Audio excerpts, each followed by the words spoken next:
Hello there. Welcome to the Light Story Club. Settle in and find a comfy spot to relax.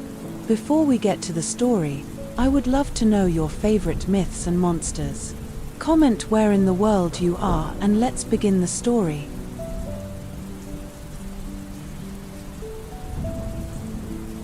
I remember the first time I smelled snow. Not the snow itself, not exactly. Snow doesn't have a scent unless you're made for it. But under the chill, beneath the soft hush that falls over the forest when the sky turns white, there's something deeper. A silence that breathes. A stillness that pricks the nose and tells you, this land is changing. That day, I woke before dawn, curled in the hollow of a tree trunk beside Mother, the heat of her fur still clinging to me. She hadn't shifted back after last night's run. Neither had I. It was always like that in the early years, days blurred into nights, paws blurred into hands, and the pulse of the woods was stronger than the pull of words. I was 8 winters old, though I didn't think in winters then. I measured life by scents and sounds, by the way moss felt underfoot or how long the moon took to rise after my heartbeat started dancing. That morning, I lifted my snout and sniffed the air. A crisp bite, sharp and clean. Something ancient stirred in my chest, like the howl that hadn't quite learned its own voice yet. Mother opened her golden eyes, blinking slow, and nudged me with her nose. "Snow's coming," she said, half in growl, half in tongue. She always did that, talked halfway between forms. The older I grew, the more I understood her rhythm. "Time to run," she added, and I tumbled from the hollow with a yip of joy. Our pack lived far from the villages, tucked between stone teeth and rivers that hissed even in the heart of summer. We didn't fear people, but we didn't court them either. They spoke with cold iron and torches and old stories that forgot who we were before the curse became legend. But to me, there was no curse. Just the wild, and us. That morning, Mother and I ran through the tall pines, our paws stirring frost from the needles, our breaths rising like smoke. I was small still, my limbs too long for grace, but she let me lead anyway.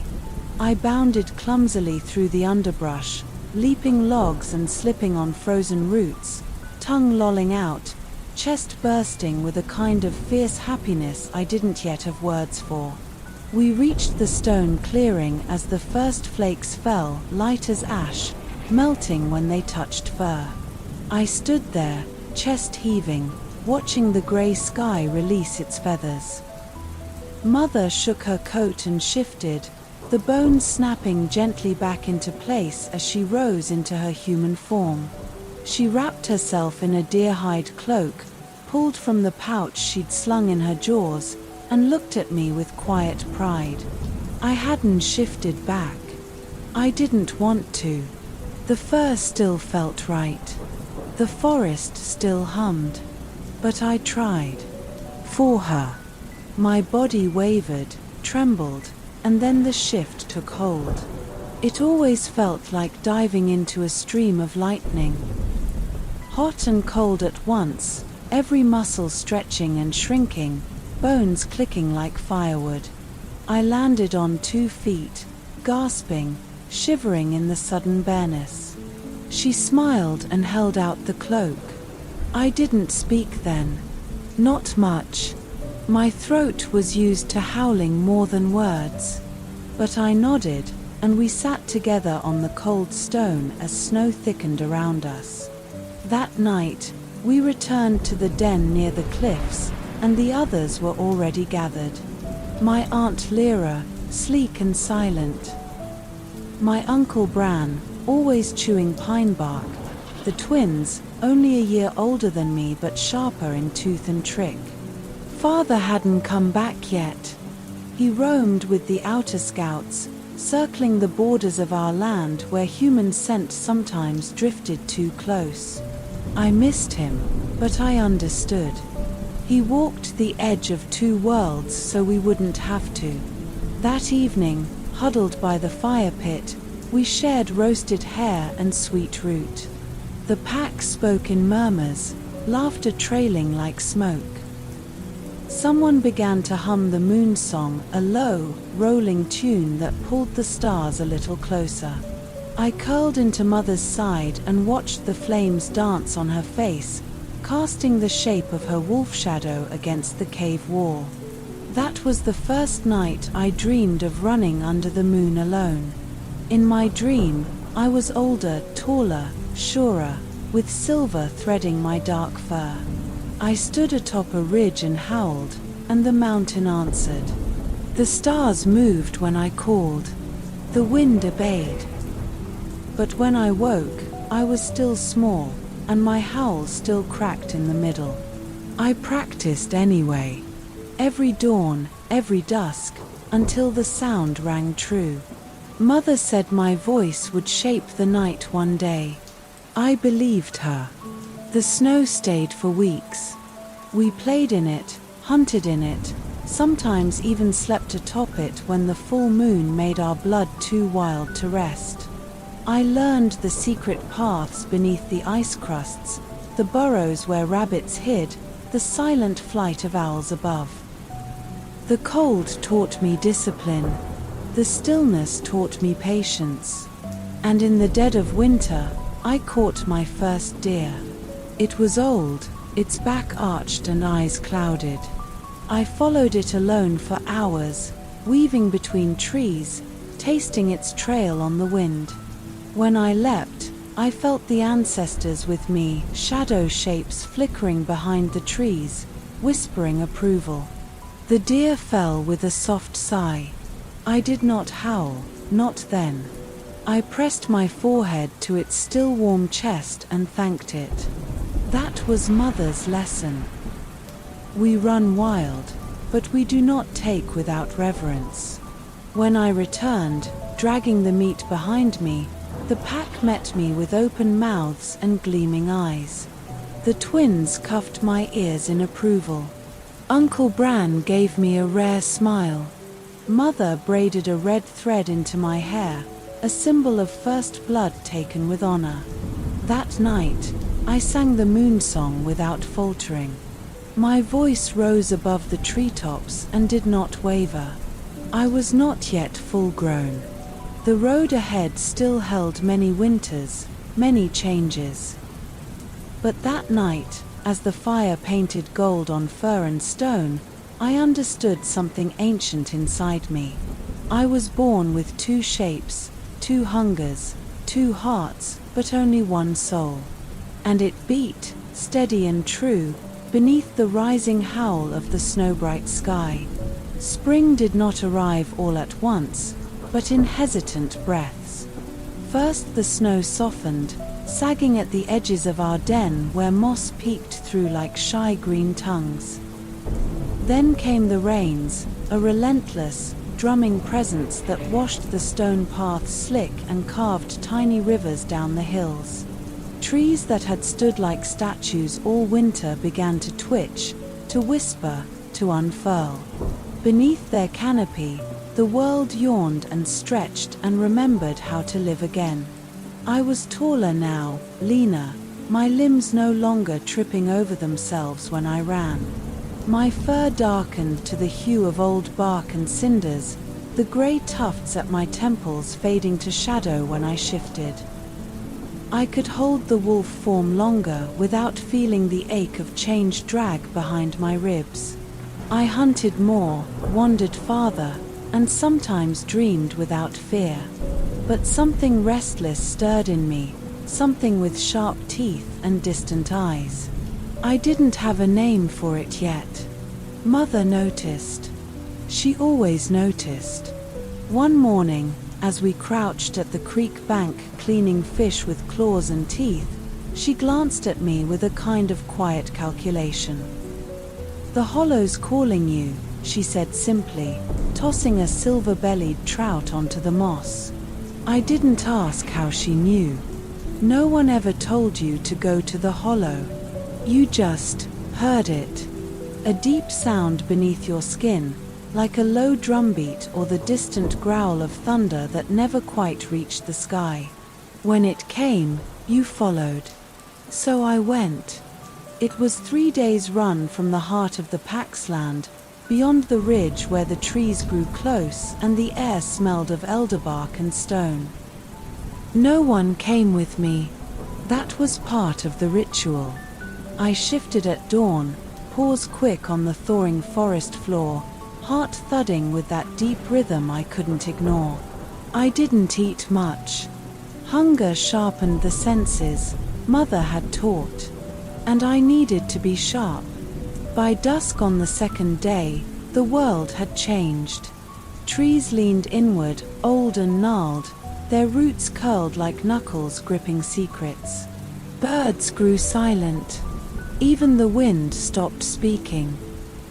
I found the hollow not with my eyes, but with my body. A tug beneath the ribs, a pressure behind the ears, a tingling in the pads of my paws. The trees parted suddenly, revealing a dip in the land where no snow lingered, no flowers dared bloom.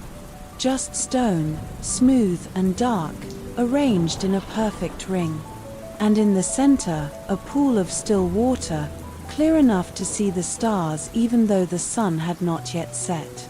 I stepped into the hollow and felt the air shift. Heavier, older. As though I'd crossed into the breath of something ancient. I padded to the edge of the pool and sat, waiting.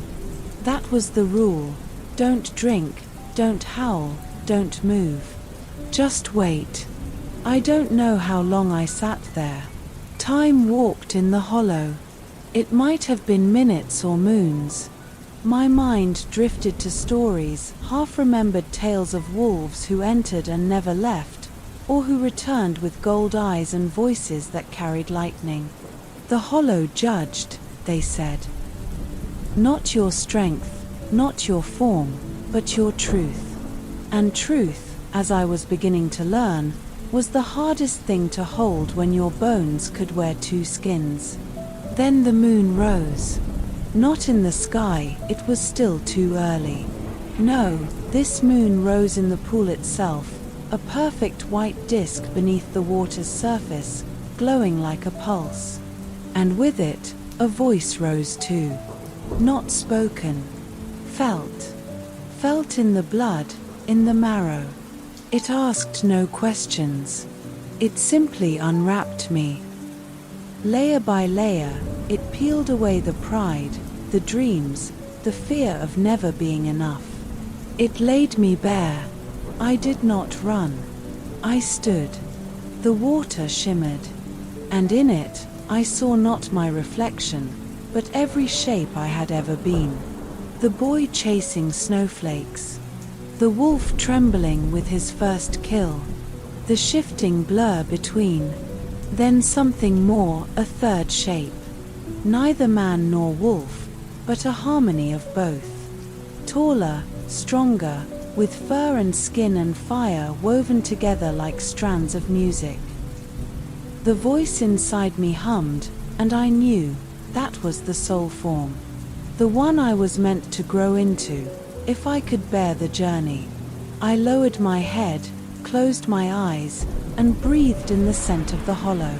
Earth, bone, sky. When I opened them, the pool had gone still. The moon beneath it vanished. But something had changed. Inside me, the restless hum had calmed. Not gone, but tempered. Like the pause between a heartbeat and the next. I left before dawn. The way home felt different. The forest no longer loomed. It welcomed. Even the shadows nodded as I passed. When I returned to the den, no one asked what I saw. They didn't need to.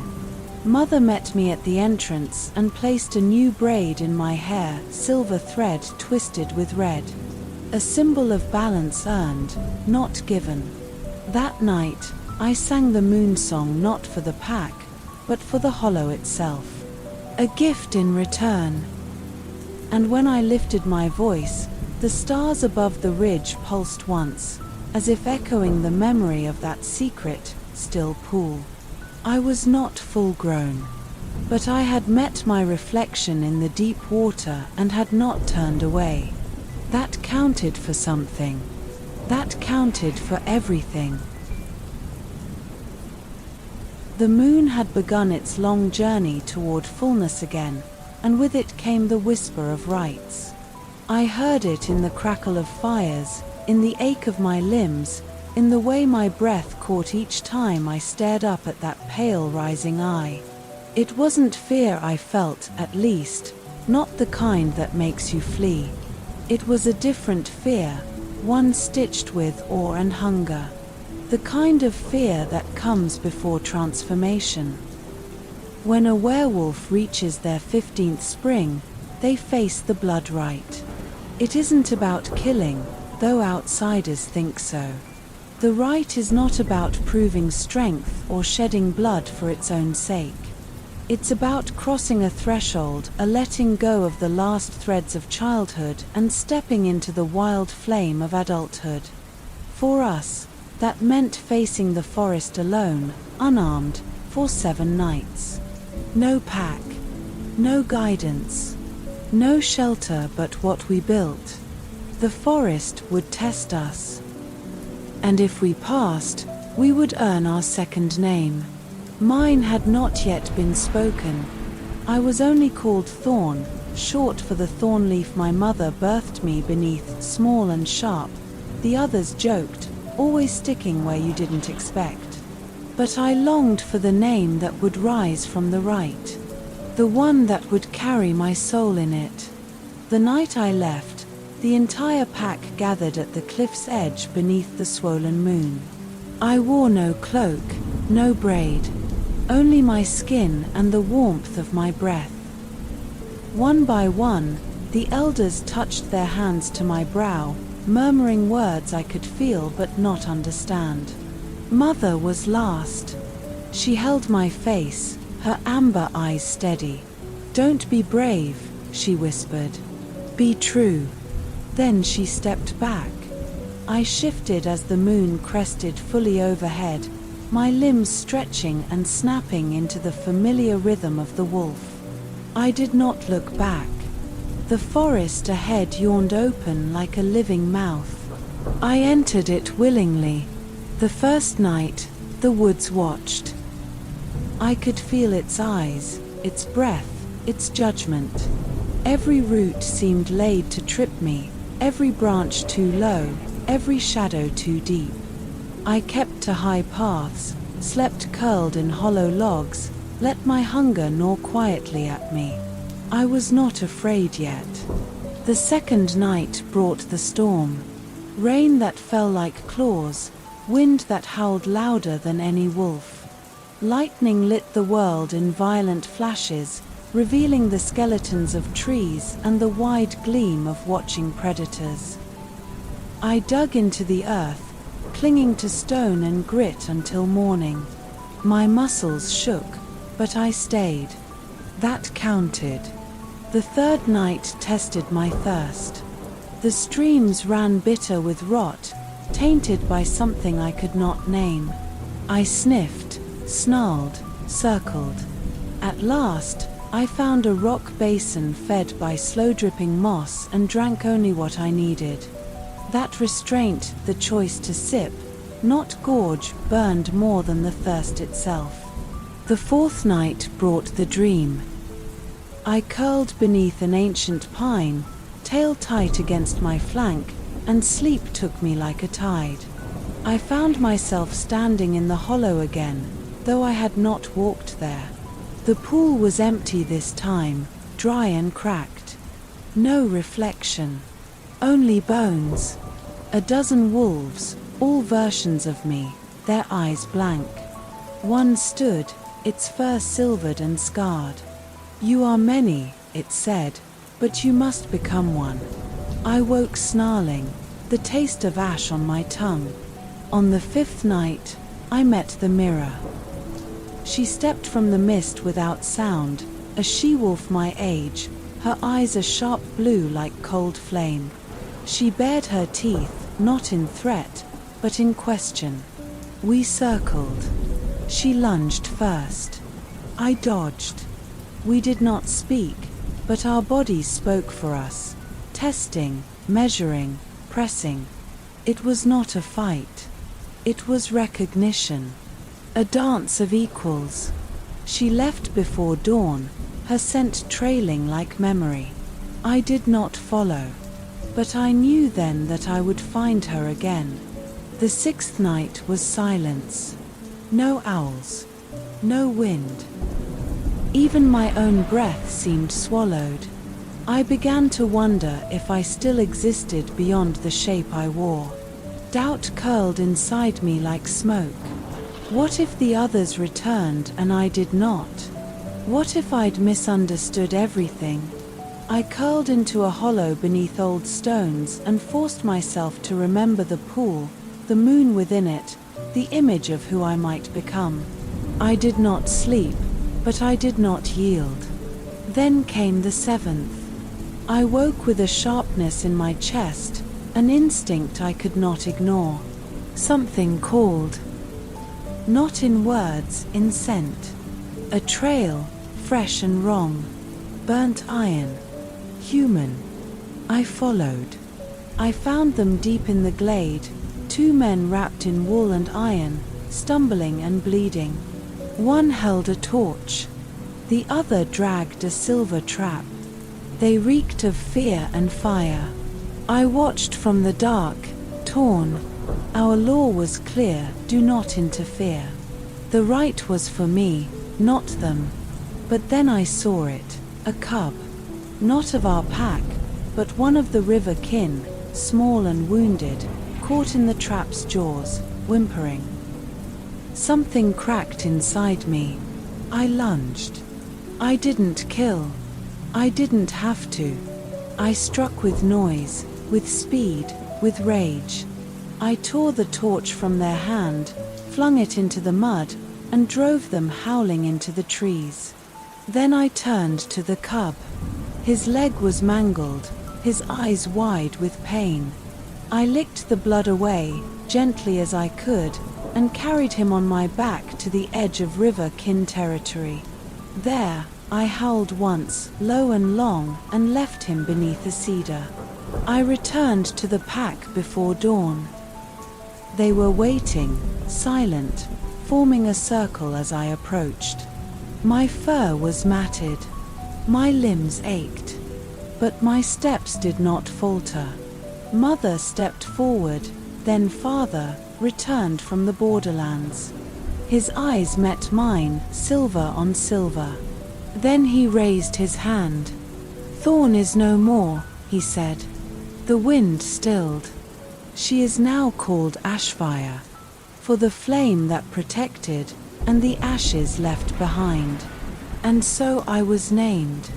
Summer draped itself over the land like a warm pelt, thick and buzzing. The scent of ripe fruit, sun-warmed bark, and rich soil blanketed the valley where our pack roamed.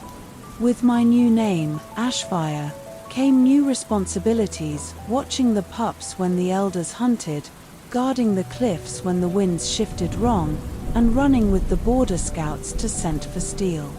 I had passed the blood rite, but adulthood in the pack wasn't marked by ceremony alone.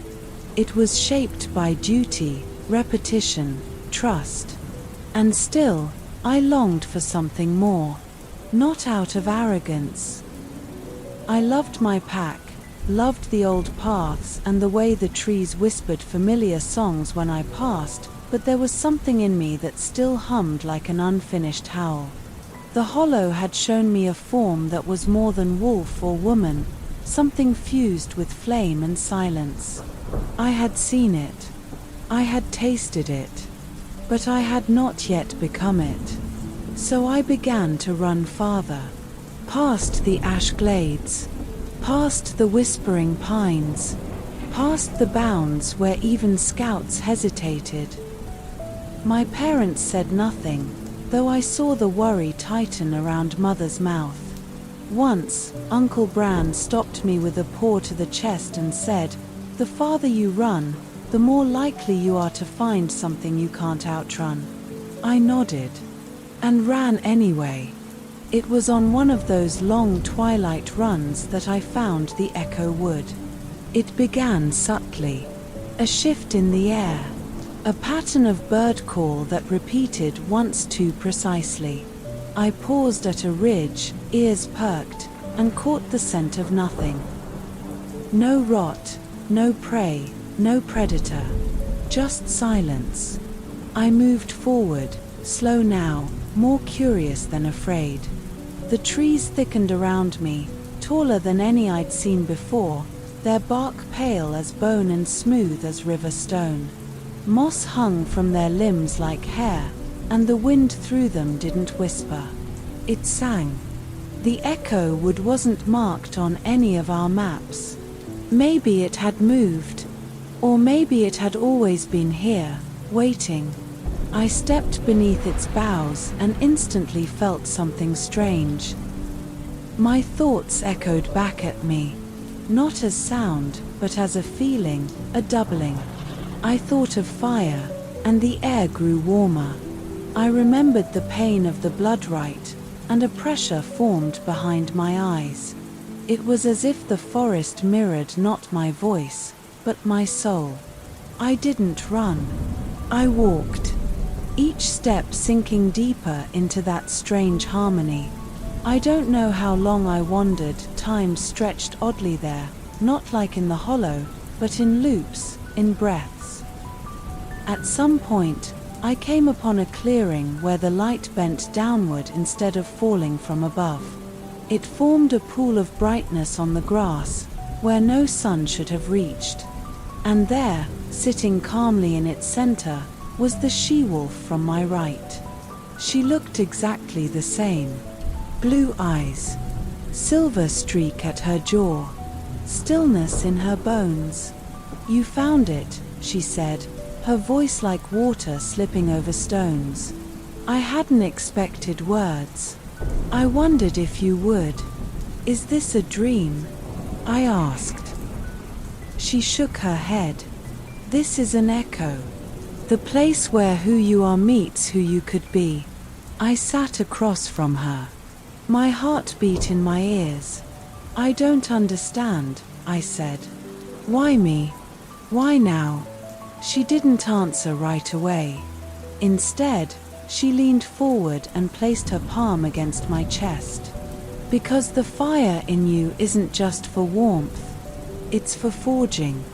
Then she was gone. Not vanished, but scattered, like breath on winter air. I was alone again, and the light had changed. Softer now. The echo would no longer mirrored me, it waited. Expectant. I stood, and I howled. It wasn't a long sound, nor a perfect one, but it came from deep, from the part of me that still remembered my first snow and the blood rite and the cub I had carried to the cedar. And the forest answered. Not in words, in feeling. I felt the pack around me, far away but real. I felt the ancestors, their pride low and steady. I felt the hollow, distant and pulsing like a heartbeat. And I felt something new. A path forming. Not a straight one, not easy, but mine. I left the echo wood as the moon rose. When I returned, my pack was waiting again. Not at the cliff's edge this time, but by the fire pit. They knew something had changed. I didn't need to say it. I sat beside the flames, feeling their heat not just on my skin but within me. The fire had grown, and I was no longer afraid of burning. The first frost of autumn came quietly, sheathing the grass in silver. It glittered under our paws during the morning patrols, crunched softly as we crept down to the river to check the fish traps. The world was slowing again, breathing out. And something in me was tightening, coiling like a spring just before it snaps. I'd begun to feel it in my dreams, a low voice calling from stone. Not in language, but in presence, weighty and insistent. The voice didn't speak in words. It spoke in pressure, in stillness, in the sense that I was being watched not by eyes but by time itself. The others felt it too, though no one said it outright. The pups whined more often. The wind changed direction too quickly. Owls flew by day. The fire in our cave no longer lasted through the night.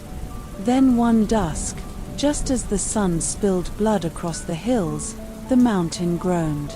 It was not the kind of noise you hear with ears. It moved through the body like a tremor in the bones. Stones rolled from the high cliffs, and the river shuddered. The old wolves in the pack rose without speaking and began tying their braids in knots I didn't recognize. A funeral braid, I thought at first, but no one had died. Not yet.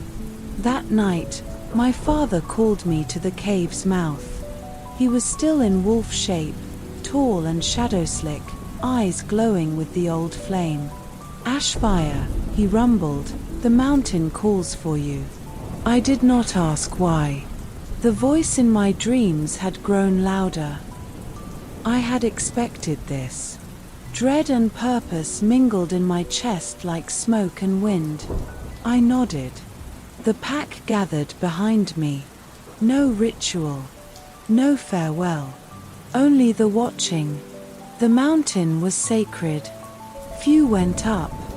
Fewer came down unchanged. I shifted, my wolf limbs lean with muscle. The fire of the echo would now a steady ember inside me. I ran into the night, into the sharp wind, toward the stone giant that loomed over our valley like a silent god. The climb was slow. It always is. Mountains don't suffer the hurried. My paws slipped on frost-slick rocks, my lungs burned, and cold light bled from the stars above, making every shadow seem too long. Halfway up, I lost the trail. That was expected. The mountain does not give you a path.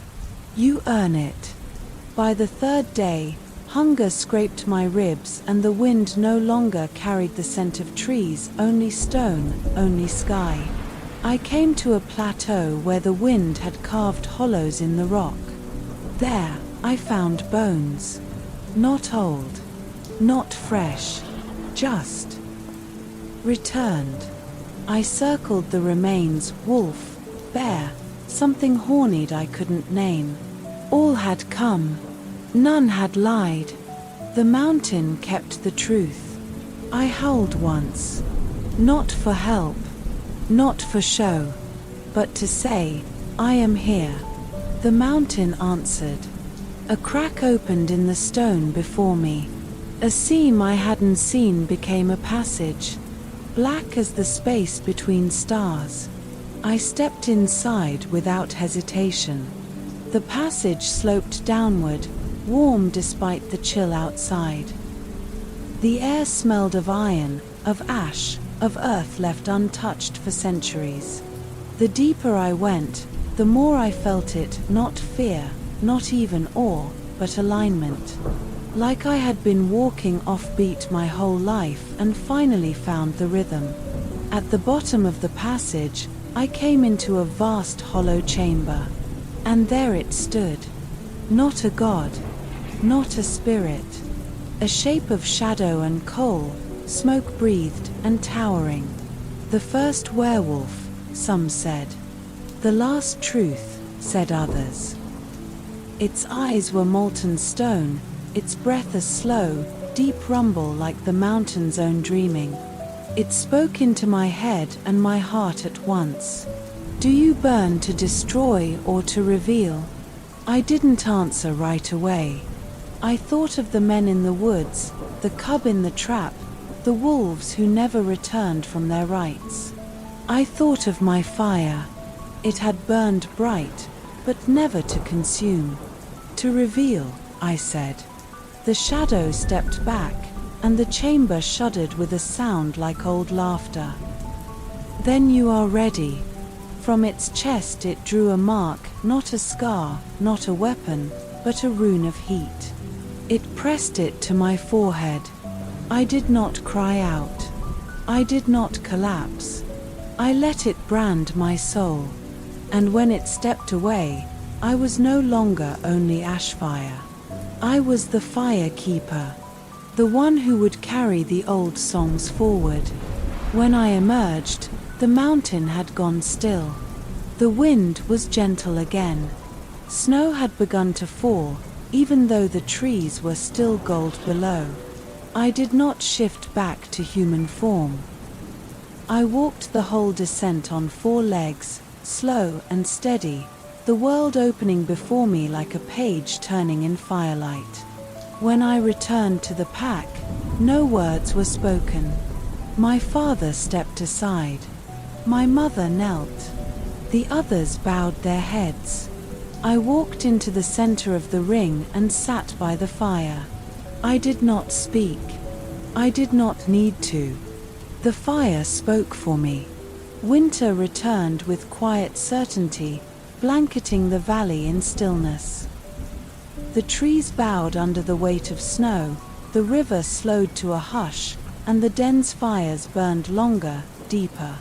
This time, I did not run to meet the season, I welcomed it as an old friend. I had changed, not just in name or shape, but in knowing. The fire inside me no longer flickered uncertainly. It smoldered steady, banked and patient, ready for what was next. I had become the firekeeper, though few called me that aloud. It was not a title you wore. It was a way of being. I listened more now, watched the younger wolves with the eyes of someone who understood what it meant to chase shadows for answers. The pups gathered around me on cold nights, asking for stories, their wide eyes glinting with hunger for wonder. I told them not the tales from old scrolls, but the songs the mountain had whispered to me, the ones the echo wood had mirrored and the hollow had reflected. They listened as if they were learning how to dream. But peace is never the whole story. The snows came heavier that year, and with them, strange scents on the wind, metal, smoke, sour fear. Scouts returned from the borders with fur singed, eyes haunted. A village farther north, unknown to us, had burned. Not from our doing, not even from their own. Something darker moved in the mountains now, something older than us but not of the wild. It did not howl. It did not hunt. It swallowed. Our pack gathered beneath the great cedar at the edge of our territory. Elders, warriors, seers. I stood among them, neither above nor below, but woven into the ring. We do not war without cause, said Mother, now grayer, still radiant. But we do not let the forest fall silent. Uncle Bran growled agreement. The twins, grown now and scarred from skirmishes, sharpened their claws without words. We would not wait for the dark to knock. We would run to meet it. But I had another sense of it, more than tactics, more than strategy. The fire inside me whispered caution. This was not a thing to be fought with teeth alone. So I went to the hollow. Not with pride, not with fear, but with purpose. This time, the pool reflected not a moon but flame. The shape I had once seen in vision, the fusion of wolf and woman, of truth and wildness, stood waiting. She stepped from the reflection and placed her hand in mine. You've returned. I nodded. Then remember, what cannot be burned must be sung. And with that, she vanished into me. I did not understand the full meaning then. Not yet. But I carried it as we prepared. When the dark came, it was not in armies. It came as a storm of silence, a void that spread from the north and smothered every sound it touched. Birds fell from the sky mid-flight. Trees stopped whispering. Even the rivers froze mid-flow. Those who stood against it vanished, not torn or broken, just gone. We met it not in battle, but in song. At the edge of the woods where the void crept forward like black breath, the entire pack gathered in wolf form. We stood not in lines, but in a spiral, our bodies curved like the shell of a great horn. I stepped into the center and raised my head, and I sang. It was not a howl. It was not human. It was the sound of fire learning to dance, of rivers thawing, of stars remembering their names. It rose from my chest like a sun being born, burning gold, burning memory. And one by one, the others joined. First the elders, then the warriors, then even the smallest pups. The song caught fire.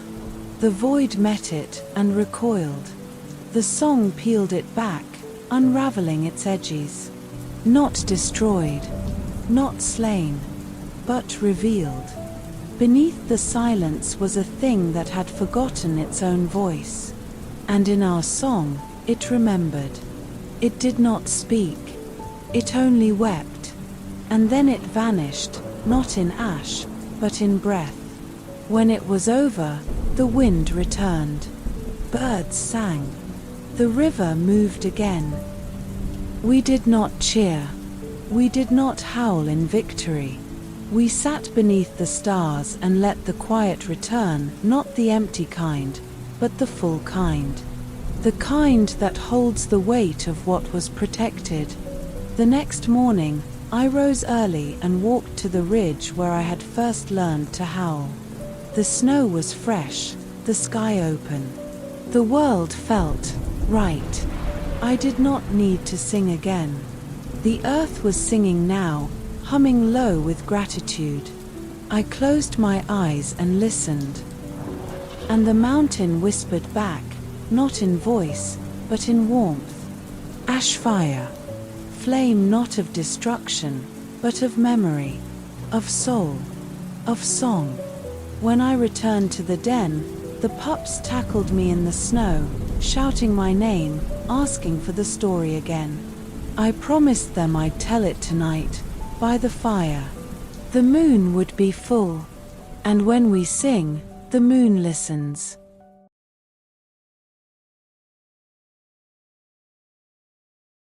Thank you for listening to this light story. If you enjoyed this lovely tale, be sure to hit that like button and subscribe. Light Story Club will be here for when you want to listen to another chronicle to help you rest. Goodbye for now.